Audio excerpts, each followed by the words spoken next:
New Zealand is officially in recession after its economy contracted by 0.1% for the March quarter. It's the second consecutive quarter of economic decline for the country, fulfilling the criteria for that recession. Joining me live is ANZ Chief Economist Sharon Zollner. Sharon, thanks so much for joining us. It's been reported that adverse weather events such as cyclones Hale and Gabriel may have contributed to the lower than expected forecast growth numbers. What's your view on that? Unfortunately, we don't get a regional breakdown of the GDP numbers for about a year, so we can't be sure, but we did see some effects in the likes of retail trade. So we suspect that if it weren't for the cyclone, we could have had a small positive in GDP. That said, the economy clearly is softening. It's definitely on a per capita basis, given we had very, very strong migration during that quarter.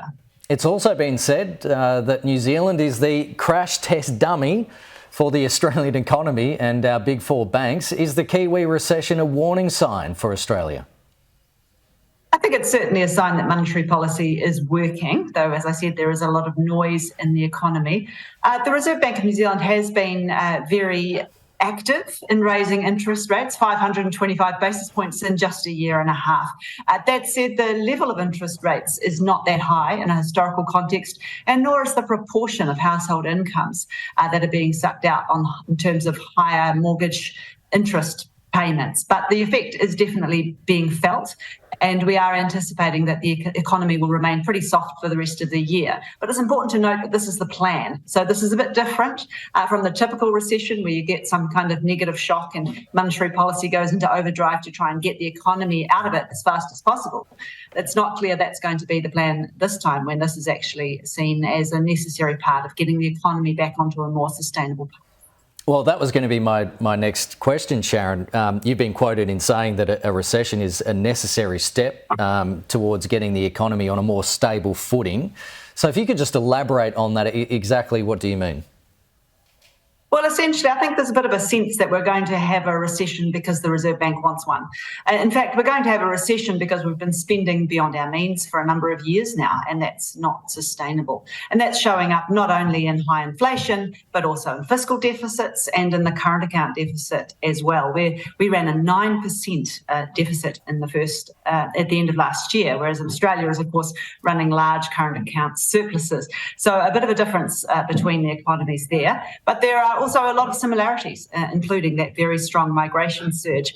And we are looking to Australia for a lead on how that might pan out, because your borders opened a bit earlier than ours.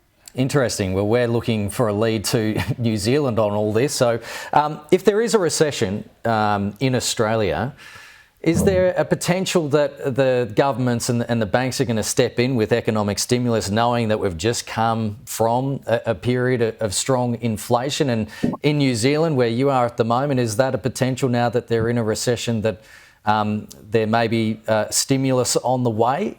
What's your thought on the reaction to potential recessions once they do happen? Well, there is certainly a lot of fiscal stimulus on the way. That is clear in the budget back in May. Indeed, compared to 6 months earlier, the government is planning on injecting 1.4% of GDP more into the economy over the next 12 months. And the Reserve Bank of New Zealand sounded pretty relaxed about that in their last monetary policy statement, but time will tell and how much of that the economy can absorb without inflation pressures lifting again. As for monetary policy, the Reserve Bank here, and indeed in many countries, has made it clear that their plan is to keep interest rates high for a very long time. Markets, of course, are always looking for the next thing, and so tend to think, well, if you're not hiking, you must be cutting. But given this slowdown is entirely deliberate, well, apart from the weather impacts, of course, it's not clear that central banks are going to race to get economies sped up again fast. Joining us from Auckland, Sharon Zollner. Thanks so much.